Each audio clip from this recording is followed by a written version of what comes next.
let's have a look back and see what exactly happened this evening under the lights. Check out some of the highlights that went down early on in this pressure situations. And it was David Silva who needed to get something going here, Jesse. And we know about all his weaponry. The backhand's great.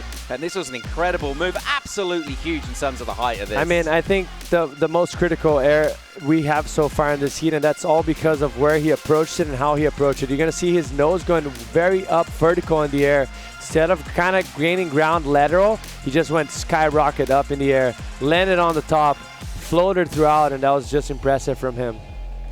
For me, I mean, Joel Vaughan, he was absolute standout, the only Aussie sort of to survive, really put on a show. He lent into, definitely a strength of his surfing being those aerial maneuvers. We saw him do it on the Challenger Series and went for it on that last turn with that alley-oop and got it through in an advancing position. I mean, this guy is almost the most clutch situation we had so far. Like, he was doing great, but he needed to finish it off strong. And indeed, he did right there. Look how inverted that turn is. Like, you could see the whole bottom of his board. I don't know how he landed that. That was impressive. And to just show how mature he is and how he loves being with his back against the wall.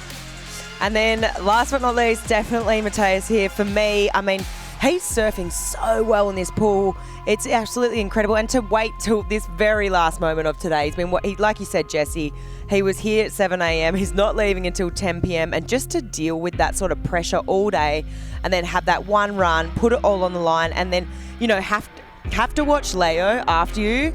I mean, talk about nerves. It doesn't get any more nerve-wracking than that. Basically, your fate is in Leo's hands, and he put on a good show too. It was right there, right until the end. So, Mateus, hats off to you. Leo, really good performance there.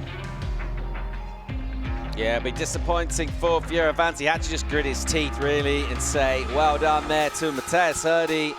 Absolutely clutch from him, and he loves the big stage. An absolute showman. His energy is absolutely mad. So that's sorted things out. Only 4 spots available from the elimination round to advance. Now we've got the intel time to lock your fantasy team.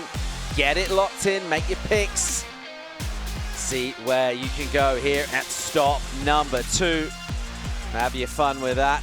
Get some good banter going as well. I think what kind of surfing from what we've seen is going to be a good match for what's to come. So still 2 more days of competition. Still looking back on a lot of the stuff that went down today. In our mind, we've got expectation. We look at the personnel and who's coming in and what they can do. And then we see some of the challenges of the wave. And I guess one of the things, a takeaway today would be just the fact that there was quite a lot of variety between the waves themselves. And it looked like a few people were actually quite surprised by that, a little bit taken aback.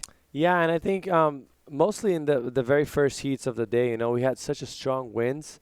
You actually had a wave yourself in the morning, and you saw how tricky it is. Like, when you have that wind coming in, mostly on the right, keeps breaking the wave too quick in front of you. It's very hard for people to find an open face, and they're always hitting the coping a little bit late. So they had to adapt, and that's just how the game rolls. They're the best at doing that. We have a sport that depends on environment, and so this time a little bit different, but the winds played a factor. Should we get into some top 5 moments of the day? Let's do it. Let's do exactly that. Well, we talked about the way the seeds work and basically the fact that if you do have a high seed coming in here, you get to go last in your threesome in terms of your heat, so you know your requirement. Jackson Bunch just dropped this. Absolutely massive from him. He didn't look like he's feeling any pressure at all. And he applied it to his adversaries with this kind of surf, and this is incredible. Honestly, I'm not surprised. I mean, we saw him warming up yesterday in the practice sessions, and he was throwing down big alley-oops like this. So to see him do it in the jersey, in that heat format, it was pretty incredible to watch, especially as a rookie, just sort of living up to that hype. Kanoa Igarashi, a tough heat. This one had his good mate in it. We talked about those rivalries. Jesse, this would have felt good for Kanoa. I mean, impressive from him right there. Like, I knew that heat was going to be back-to-back, just amazing surfers, amazing friends, and usually that's when you get the best out of it. Just that regroup right there after that turn, transition into the barrel, and then finish it off with a nice snap and a reverse on the end. Just beautiful. Not a reverse, just a tail blow. It's been a long day. Sorry, guys.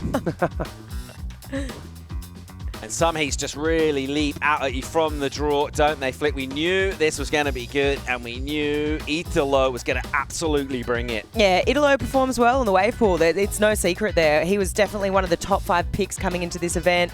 Just surfs with that different sort of speed. He's got that electricity about him when he surfs, and also that spontaneity that you just kind of don't know what he's going to do next. It's almost like, sort of like a video game.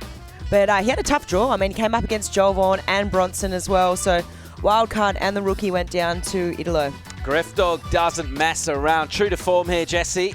I mean, a few guys are just in a different gear, you know, and that's what you expect. You expect the guys like Italo, Griffin, Felipe, Ethan should just overcome everyone.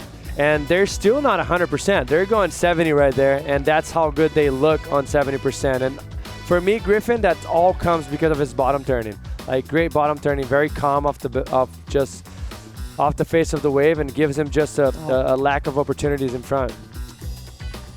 Which leaves our number 1 moment. Talk about main character energy. Toledo, 2-time world champ, unbelievable in the wave pool, and he ripped it apart today, Flick. Yeah, I mean, the champ is back. There's no doubt about it. For me, all eyes are on him.